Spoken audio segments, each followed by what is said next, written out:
नमस्कार, न्यूज़ 18 मध्य प्रदेश छत्तीसगढ़ देख रहे हैं आप। मैं हूं आशीष त्रिपाठी आपके साथ। और इस वक्त की बड़ी खबर आपको बता दें, गृह मंत्री अमित शाह भारतीय जनता पार्टी के आगामी विधानसभा चुनावों की रणनीति को लेकर और छत्तीसगढ़ में दूसरी सूची को लेकर चर्चा करने के लिए कोर ग्रुप की एक बैठक ले रहे हैं और इस बैठक से जुड़ी लगातार ताजा अपडेट्स हम आप तक पहुंचा रहे हैं। बीजेपी कोर ग्रुप की यह बैठक जारी है। अमित शाह, जेपी नड्डा इस बैठक में मौजूद हैं। साथ ही बीएल संतोष भी कोर ग्रुप की इस बैठक में शामिल हैं। दरअसल बैठक में बीजेपी की आगामी दूसरी लिस्ट पर चर्चा हो रही है। बैठक में चुनाव को लेकर लगातार रणनीति बन रही है और चूंकि जिस तरह से मध्य प्रदेश के 39 उम्मीदवारों की जो दूसरी सूची आई, उसके बाद ये उम्मीद की जा रही है कि छत्तीसगढ़ में भी कुछ ऐसे ही बड़े उलटफेर भारतीय जनता पार्टी की दूसरी सूची में देखने को मिल सकते हैं। अमित शाह चर्चा के लिए पहुंचे हुए हैं। बीएल संतोष यहां पर मौजूद है। पार्टी के राष्ट्रीय अध्यक्ष जेपी नड्डा इस वक्त रायपुर में मौजूद हैं। कोर ग्रुप की बैठक में कई बड़े फैसले अगली सूची को लेकर लिए जा सकते हैं। पहली जो सूची भारतीय जनता पार्टी ने जारी की थी, उसमें हालांकि कोई बहुत बड़ा उलटफेर नहीं था, लेकिन दूसरी सूची जो मध्य प्रदेश में 39 उम्मीदवारों की जारी की गई, जिसमें 3 केंद्रीय मंत्री, 7 सांसदों समेत कई बड़े चेहरों को इस बार मैदान में उतारा गया है। तो ऐसे में अब छत्तीसगढ़ में भी कुछ ऐसे ही बड़े फैसले पार्टी की तरफ से लिए जा सकते हैं, ऐसे कयास लगाए जा रहे हैं। भारतीय जनता पार्टी के कोर ग्रुप की बैठक रायपुर में जारी है इस वक्त, उस पर भी लगातार हमारी नजर रहेगी और डिटेल्स आप तक पहुंचाएंगे। आपको बता दें कि इस मीटिंग में जो तय होगा अब से कुछ ही देर में, इस पर भी अपडेट्स आप तक पहुंचाएंगे। फिलहाल आपको ये बता दें कि इस बैठक में भारतीय जनता पार्टी के रणनीतिकार और चाणक्य कहे जाने वाले अमित शाह मौजूद हैं, बीएल संतोष मौजूद हैं, साथ ही भारतीय जनता पार्टी के राष्ट्रीय अध्यक्ष जेपी नड्डा भी इस बैठक में शामिल हुए हैं। और बैठक में भारतीय जनता पार्टी छत्तीसगढ़ में आगामी विधानसभा चुनावों को लेकर अपने उम्मीदवारों की दूसरी सूची पर फैसला लेकर आज जरूर कोई बड़ी खबर यहां से मिलेगी और बैठक में चुनाव को लेकर लगातार रणनीति बन रही है। और भी डिटेल्स आप तक पहुंचाएंगे। रायपुर में ये बड़ी बैठक कोर ग्रुप की चल रही है। आपको बता दें कि बीएल संतोष और जेपी नड्डा, अमित शाह सभी बड़े नेता इस बैठक में पहुंचे हुए हैं। रायपुर से तस्वीरें भी बैठक से पहले की सामने आई हैं और बैठक में क्या कुछ तय होगा, लगातार इस पर भी रहेगी हमारी नज़र और हर ताज़ा अपडेट हम आप तक पहुंचाएंगे।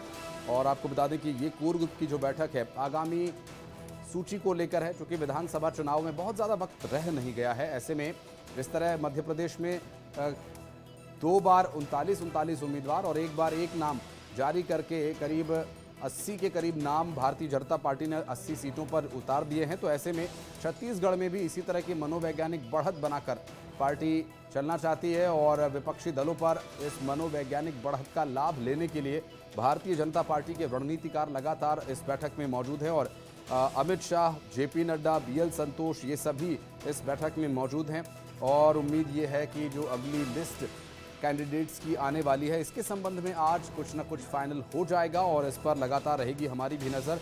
बैठक में चुनाव को लेकर लगातार रणनीति बन रही है और इस रणनीति के तहत आगामी चुनावों में जो दूसरी सूची भारतीय जनता पार्टी की तरफ से जारी की जाएगी, उसमें किन चेहरों को टिकट दिया जाएगा, ये भी देखने का विषय रहेगा। हालांकि चर्चा जब छत्तीसगढ़ के चुनाव की हो और यहाँ पर कांग्रेस पार्टी से आमना सामना भारतीय जनता पार्टी का होना है, वो भी ऐसी पार्टी जो इस वक्त सत्ता में मौजूद है, तो यहाँ पर किस तरह की रणनीति भारतीय जनता पार्टी कांग्रेस के खिलाफ बनाकर चलेगी, ये भी देखने का विषय होगा। क्योंकि कई मुद्दों पर चर्चा हो रही है। मसलन भारतीय जनता पार्टी के नेता अक्सर जब भी मंच से चर्चा करते हैं तो सरकार में भ्रष्टाचार के आरोप जो वो लगाते रहे हैं, उसके खिलाफ जो नेता मुखर रूप से अब तक सामने आते रहे, मसलन अरुण साहब की बात करें, रेणुका सिंह की बात करें, संतोष पांडे की बात करें, तो ये वो बड़े चेहरे हैं जो कि इस दूसरे लिस्ट में हो सकते हैं। आकाश शुक्ला से बात करेंगे, हमारे सहयोगी इस वक्त हमारे साथ जुड़ गए। आकाश, मध्य प्रदेश की दूसरी सूची हमने देखी और जो भी इसके बारे में पहली बार सुन रहा था तो वो चकित रह गया, हैरान रह गया, इतने बड़े बड़े नाम यहां से उतारे गए थे। छत्तीसगढ़ में भी ऐसा ही कुछ बड़ा उलटफेर होने की संभावना है आज? जी देखिए, अमित शाह अभी आए हैं और बैठक ले रहे हैं। कोर ग्रुप की बैठक हो रही है, सूची पर भी बात हो सकती है।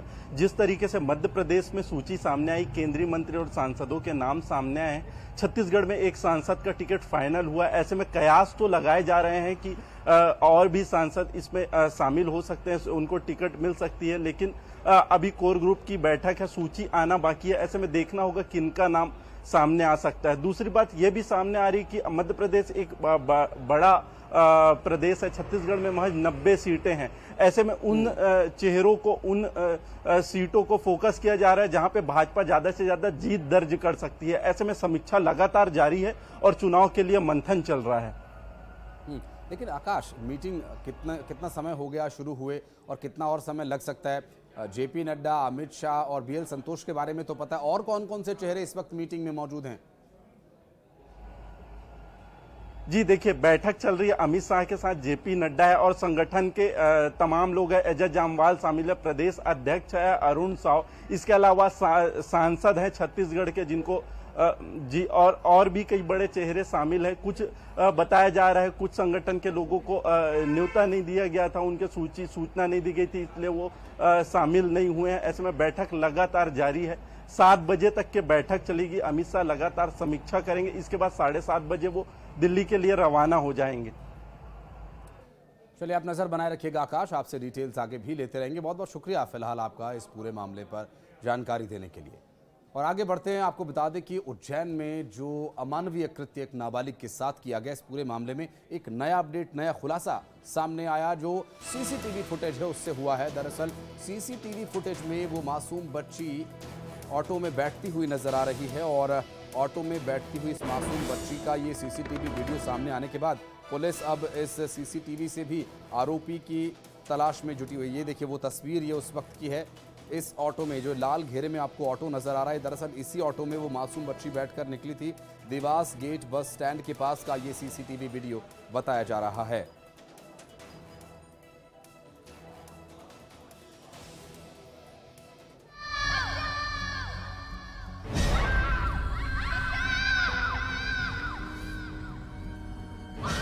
मध्य प्रदेश और देश के रोंगटे खड़े कर देने वाली घटना से अब धीरे धीरे पर्दा उठ रहा है।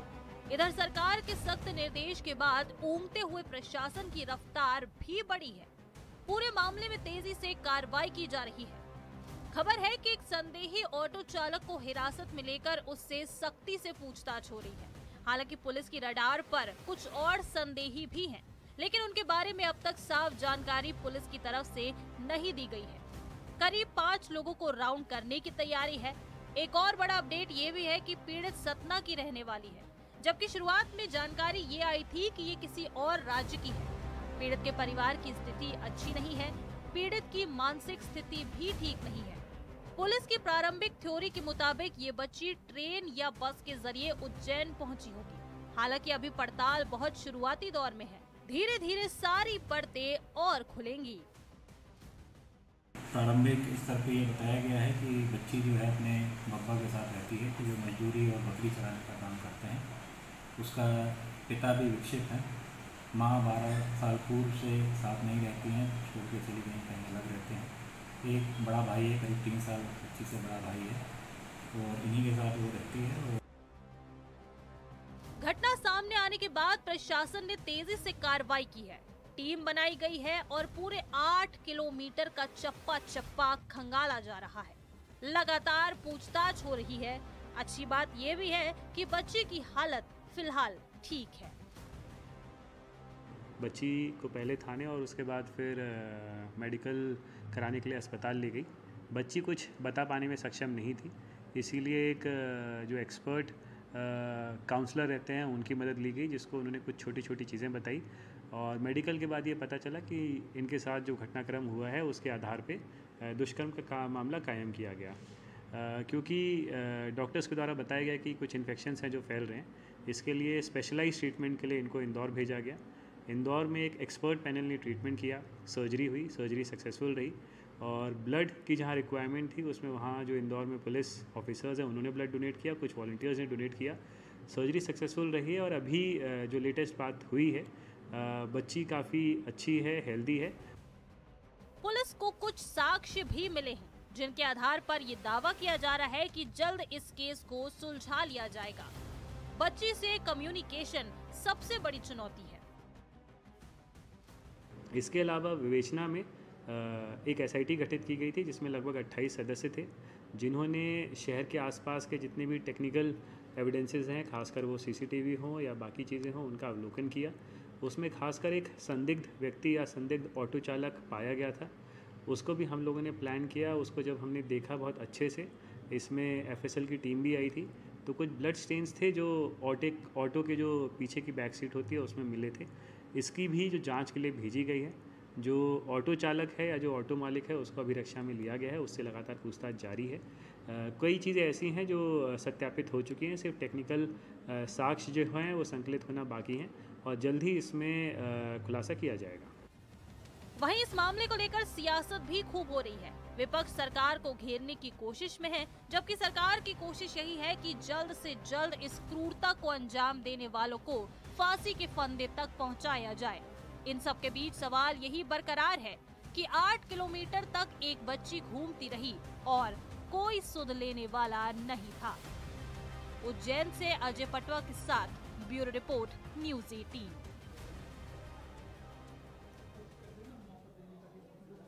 और एक बार फिर वापस लौटेंगे चुनाव की खबर पर। दिल्ली से एक बड़ी अपडेट ये आ रही है कि दिल्ली में केंद्रीय चुनाव समिति भारतीय जनता पार्टी की एक महत्वपूर्ण मीटिंग होने वाली है। 30, 1 और 2 को ये मीटिंग होगी। दरअसल 30 और 1 का जो अभी तक शेड्यूल है वो लगभग तय हो चुका है, हालांकि 2 तारीख पर थोड़ा सा संशय बरकरार है, इसलिए आधिकारिक तौर पर इसके बारे में अभी पुख्ता तौर पर नहीं कहा जा सकता। आपको बता दें कि जो राज्यों में विधानसभा चुनाव होने, जिसमें मध्य प्रदेश, छत्तीसगढ़, राजस्थान शामिल है, और बताया ये जा रहा है कि राजस्थान को लेकर 1 अक्टूबर को चर्चा होगी, जबकि 30 और 1 को मध्य प्रदेश और छत्तीसगढ़ पर चर्चा होगी। केंद्रीय चुनाव समिति भारतीय जनता पार्टी की यहां मंथन करेगी और राज्यों में होने वाले विधानसभा चुनावों को लेकर पूरी तरह से तैयार है। अनूप हमारे सहयोगी इस वक्त हमारे साथ मौजूद हैं, उनसे बात करेंगे। अनूप, क्या डिटेल्स मिल पा रही हैं? केंद्रीय चुनाव समिति जो बैठक करने वाली है, क्या हैं डिटेल्स इसके बारे में? देखिए, आपको बता दूं कि 30 और 1 ये 2 दिन जो है वो चुनावी राज्यों यानी कि मध्य प्रदेश, छत्तीसगढ़ और राजस्थान, इन तीनों राज्यों के में जो चुनाव हो रहा है उसको लेकर मंथन होगी, उम्मीदवारों के नाम पर मंथन होगी। और साथ ही साथ चूंकि 1 अक्टूबर को केंद्रीय चुनाव समिति की बैठक होगी प्रधानमंत्री नरेंद्र मोदी की अध्यक्षता में, तो जाहिर सी बात है कि इन तीनों राज्यों के उम्मीदवारों के नामों पर आखिरी मुहर भी लगाई जाएगी।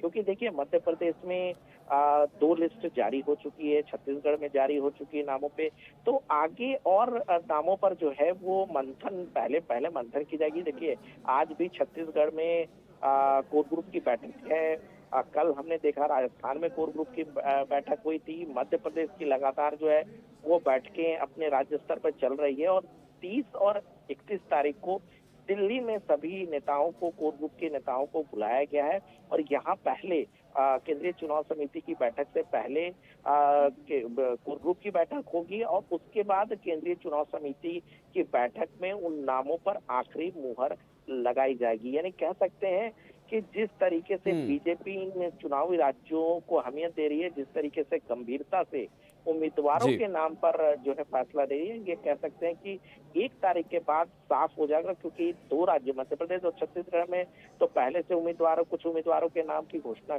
हो चुकी है, राजस्थान में पहली बार उम्मीदवारों के नाम की घोषणा होगी। बिल्कुल अनूप, नजर आप बनाए रखिएगा, आगे डिटेल्स आपसे लेंगे। बहुत बहुत शुक्रिया आपका फिलहाल इस जानकारी के लिए।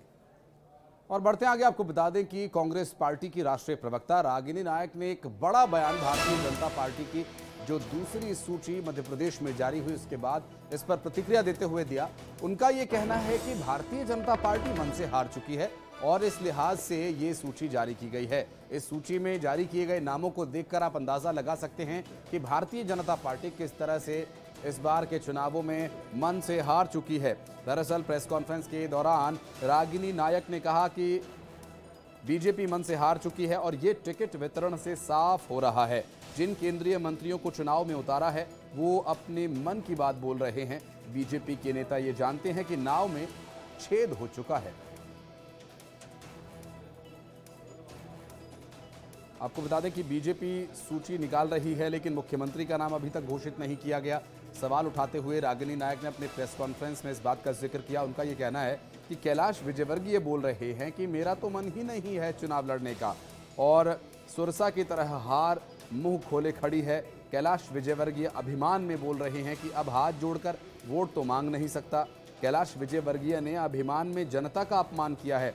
फग्गन सिंह कुलस्ते को 33 साल बाद चुनाव लड़ाया जा रहा है। चुनाव प्रबंधन की कमान संभाल रहे नरेंद्र सिंह तोमर को चुनावी मैदान में खुद ही उतार दिया गया। गणपति बप्पा जाते जाते कुशासन भरी शिवराज सिंह सरकार जो है उससे प्रदेश की जनता को मुक्त करते हुए जाएंगे और अगली बार कांग्रेस की सरकार में धूमधाम से हम उन्हें लाएंगे। तो ये कहा जाता है साथियों कि मन के हारे हार है और मन के जीते जीत, और मन से किस तरह से हार मान के भारतीय जनता पार्टी बैठ गई है मध्य प्रदेश में, ये बात उनकी टिकट वितरण प्रणाली और 2-3 लिस्ट के निकलने के बाद के परिणामों से बहते पानी की तरह साफ हो जाती है। और जीएसटी की बड़ी कार्रवाई का एक अपडेट आपको दे दें। दरअसल ऑयल मिल्स पर और बर्तन कारोबारियों पर यहां कार्रवाई की गई और कार्रवाई के दौरान एक बड़ा खुलासा ये हुआ, कई दस्तावेज जो इसमें तथ्य न मिलने की वजह से जीएसटी की टीम ने इंदौर, मुरैना और जबलपुर में कार्रवाई करते हुए ऑयल मिल्स कारोबारी और बर्तन कारोबारियों के ठिकानों पर रेड मारी। जबलपुर की बात करें तो इनकम टैक्स की रेड कारोबारी के घर पर अभी भी जारी है, जिसमें बड़े कर चोरी का यानी टैक्स के चोरी का खुलासा होने की बात कही जा रही है।